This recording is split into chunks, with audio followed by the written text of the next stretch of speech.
betul sekali. Saya pernah membawa wisatawan yang ada dari mancanegara, dari seluruh negara di Asia Tenggara, salah satunya dari Yordania, dari Thailand, dari Singapura, India, bla bla bla itu ya. Waktu itu beliau adalah sekolah di Lemhanas.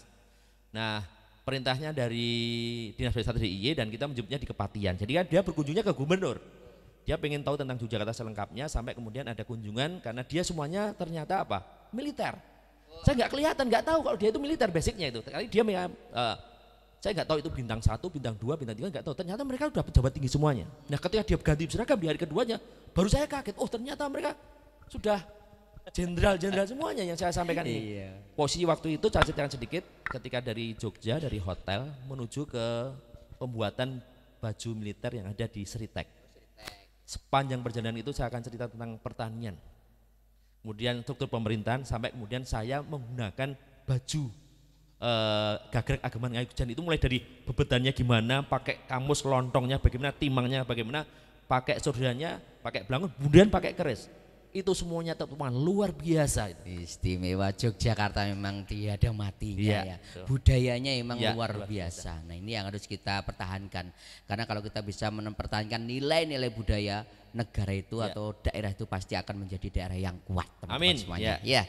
Nah, ini Smil kembali ke belakang Pak Fajri terkait tentang perda.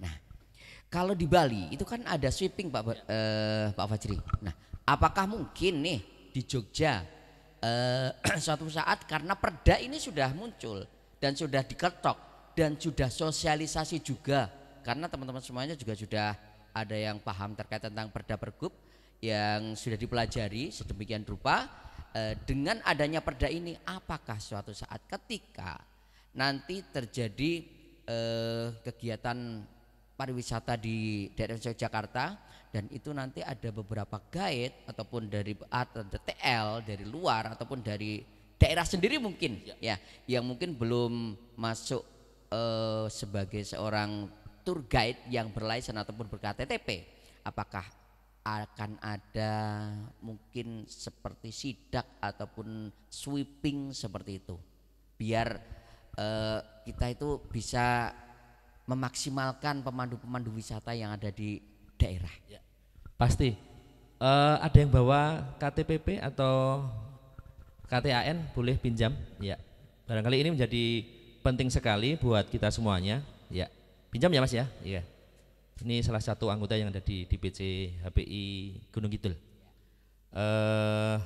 Wah kalau nggak pakai kacamata nggak kelihatan.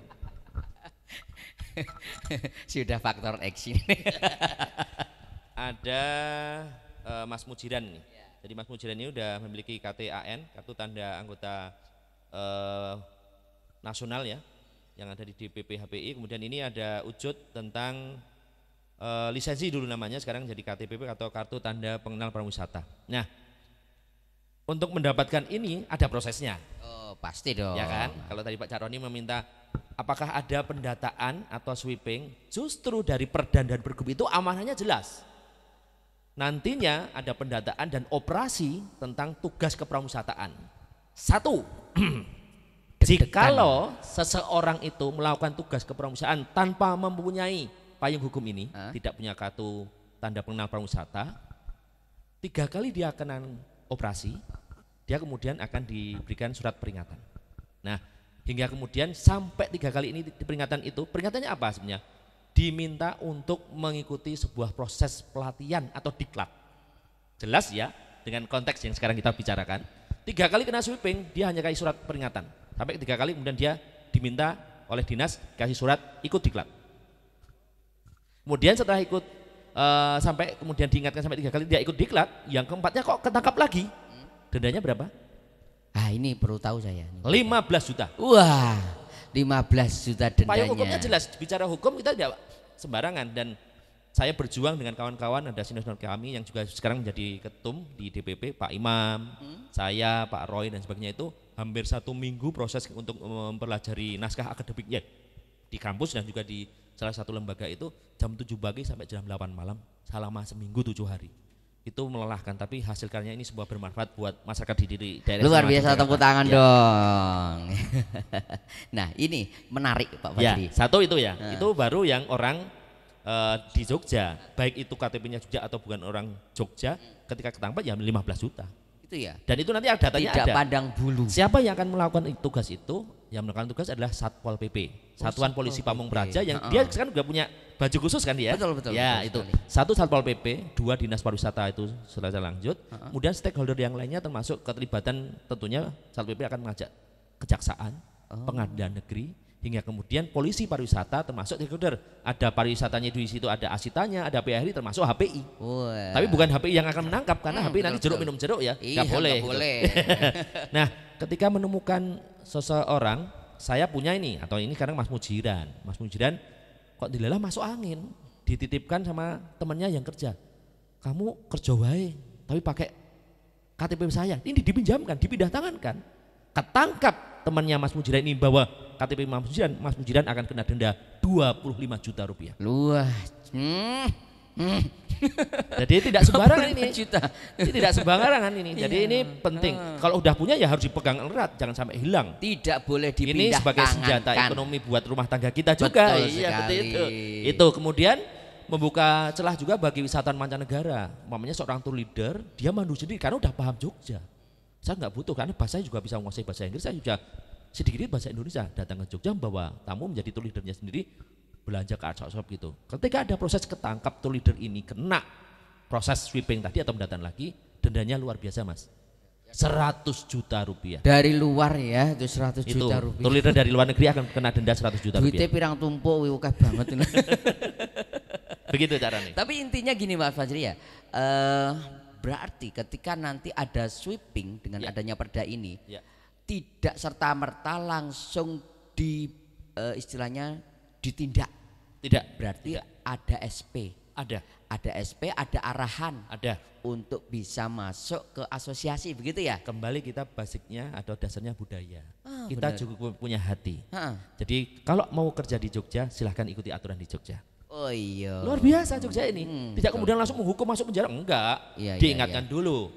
Prosesnya harus bisa enggak melalui proses yang ada. Tapi kalau itu sudah menjadi panggilan hati, pengen masuk ke dunia pariwisata, kenapa tidak? Dan semua orang boleh itu, asal sudah 19 tahun. Iya. Asal 19 tahun ini Iya. teman-teman semuanya sudah 19 tahun belum ini. Tapi itu ya sudah dewasa Iya, itu ya. betul. Sudah dewasa, terus tentunya dengan adanya sweeping yang mungkin nanti akan dilaksanakan dari beberapa stakeholder, dari Satpol PP, ada Dinas Pariwisata, ada Polisi Pariwisata, ada Dishub ya. Itu nanti mungkin akan membuat kita was-was ya teman-teman semuanya.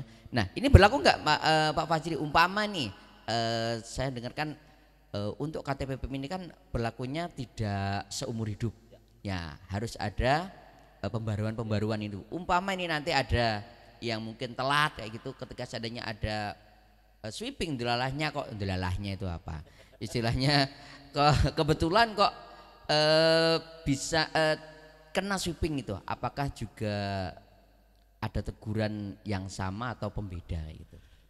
Ini yang menjadi menarik ketika kembali kita bicara tentang Himpunan Pariwisata Indonesia. Sebagai seorang anggota HPI yang punya profesi menjadi pemandu wisata atau prawisata di tugas kepariwisataan, ya dia harus memenuhi hak dan kewajibannya sebagai anggota. Dan kemudian kita bicara tentang KTPP, ya dia harus tunduk kepada peraturan yang ada di DIY, Perda dan Pergub. Itu kembali ke karakter. Maka kalau kita bicara kompeten, unsurnya kan ada 3 nih. Pertama adalah knowledge, pengetahuan kita. Tidak akan pernah kita akan belajar buku apapun, kejadian apapun, sejauh mata memandang dimanapun kita berada, itu menjadi sebuah pengetahuan kita. Ketemu rekan-rekan yang lainnya itu juga pengetahuan, satu pengetahuan. Yang kedua kaitannya sama skill, keahlian. Kalau kita tidak pernah berjumpa dengan kawan-kawan, tidak pernah menjumpai masalah, tidak pernah melakukan berulang-ulang, itu tidak akan mendapat pengalaman-pengalaman yang bertambah hingga kemudian dia disebut dengan ahli. Tapi keduanya ini dalam kompetensi, ada knowledge, ada skill, attitude, sikap kerja kita. Gelem ora gelem, bahwa karakter perilaku kita itu ya bernafaskan budayanya Jogja.